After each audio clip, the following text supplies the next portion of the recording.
Can you build a useful app using VS Code vibe coding without writing a single line of JavaScript, CSS, JSON, or any code of any type for that matter in just a few hours? Well, the answer is yes. Hi, I'm Steve Knutson. I'm Microsoft MVP for Office Apps and Services. But over the holiday break, my wife asked me to build her a little app to help her with her retail store buying.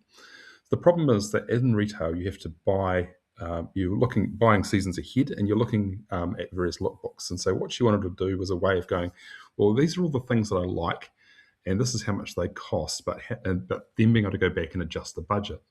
So what I did was I vibe coded this little app using VS Code. So basically what I did was I went in and I asked it to create a simple progressive web app for boutique owners to be able to manage the seasonal budgets and add potential stock items, including photos, to build up an order. So that she can then refine the order and go, now I've got know how much I'm spending on what products, and I've got little pictures to give me an indication of what they are.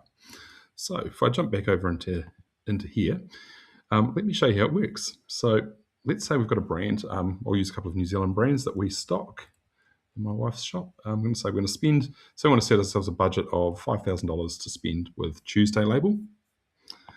Tuesday is a New Zealand brand. They make dresses and other fashion things for the ladies. And then I'm going to add another one in here. I'm going to add Once Was.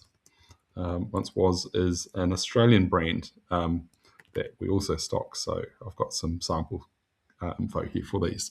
So I'm going to add those two brands in. Now I can add, I might decide that I want to just do ordering for a single brand, but maybe I want to actually look across a bunch of things and compare them. So now you'll see what it's doing at the top here is that this little app is showing that I'm over my budget by $10,000, over my budget, which is $10,000. So I'm going to increase the budget to my amount, or I could adjust it down here. Now let's go and add some products. So the first thing I'm going to do is I'm going to go and add a Tuesday blazer. And these, I'm going to say the buy price for these, let's say that's $129 and the recommended retail price is $279, something like that. I'm going to order 8 of them. I can specify the size, but one of the things I want to do is specify the month for the delivery. This is to help understand what the cash flow is going to look like. And go, love the pink, light colors. So you might put some notes in here against it, and you can choose a photograph. Often the lookbook will have a photograph, so you can either take one or choose one. One of the reasons why I made this a progressive web app is so that you could run it on your phone. Now, once I've done that, I'm going to add it, and it's going to add it to my order down here. And then up the top, what it's doing is it's going to show me the amount spent so far. It should actually be changing here also, so I'm not quite sure what that is. Let me just edit this for a moment and just go apply again. I think there's a little bug there. There is. Okay, let's see if we can fix that with some vibe coding. So next I'm going to choose Once Was. I'm just going to go dress. This dress is going to be a buy price of like $229 and a retail price of $399. And I'm going to buy 6 of those, and the delivery month for those is going to be April. And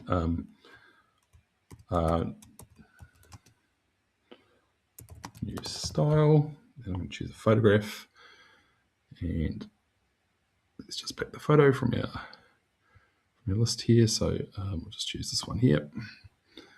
Open that. So now it's going to attach the photo, and I'm going to go and add that one in. And you can see it's just changing the values down here. It's giving me the notes and things. And interestingly, the first one seems to be a bug. The second one seems to be okay. I wonder if we just go and edit this one.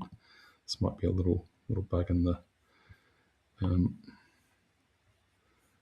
item. Okay, so what it's saying here is go to there. Let's just go back to there and go apply. And now it's updated, so it's now showing the correct values.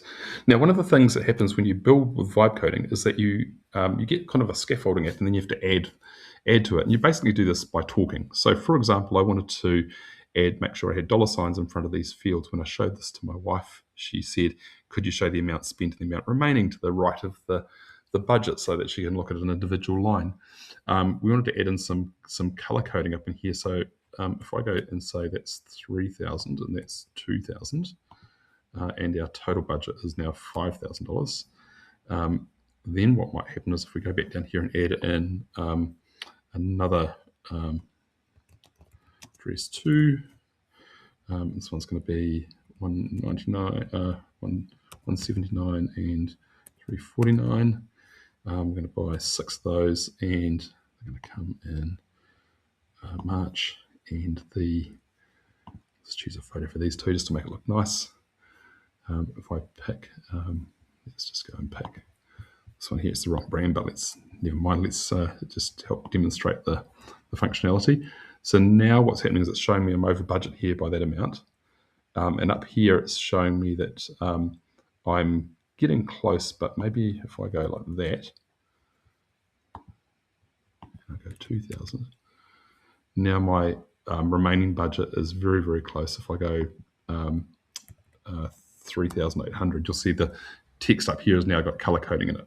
So how did I do that? So back in my app, back in Visual Studio, you basically talk to it like in natural language. So I've noticed that the first time I add a product, the total and budget values in the brand budget section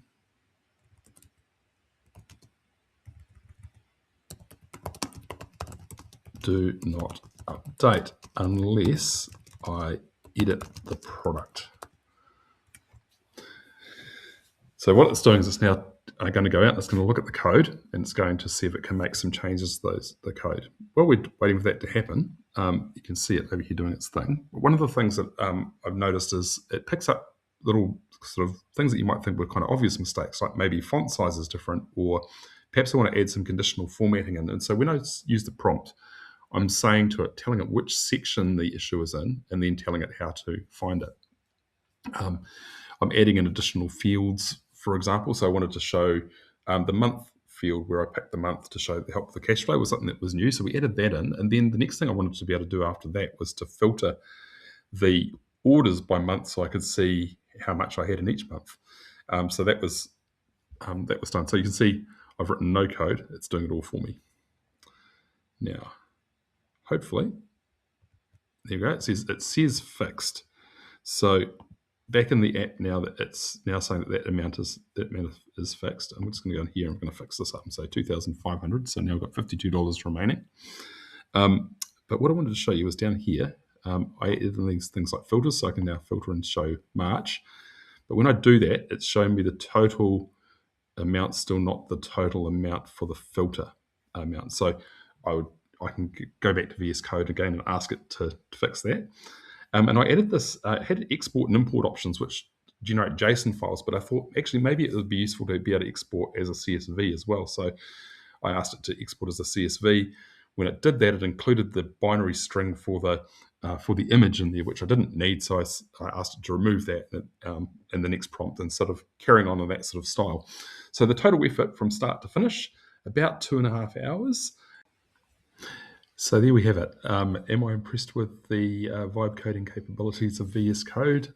Absolutely. It's pretty awesome to be able to build an app like this without having to write a single line of code. If I was to try and do this manually myself, I would probably have given up. Is it good enough for my wife's job that she required it for? Absolutely it is. She loves it. And also, the other thing I love about it is that I was able to do something where I had the idea and I didn't necessarily have all of the skills needed to implement it. I was able to do that myself without having to engage lots of people, which is quite a cool thing if you're trying to prototype something. If you were going to build like a full-blown business app, vibe coding might be part of the equation now. So give it a go. If you like the video, please subscribe to my channel.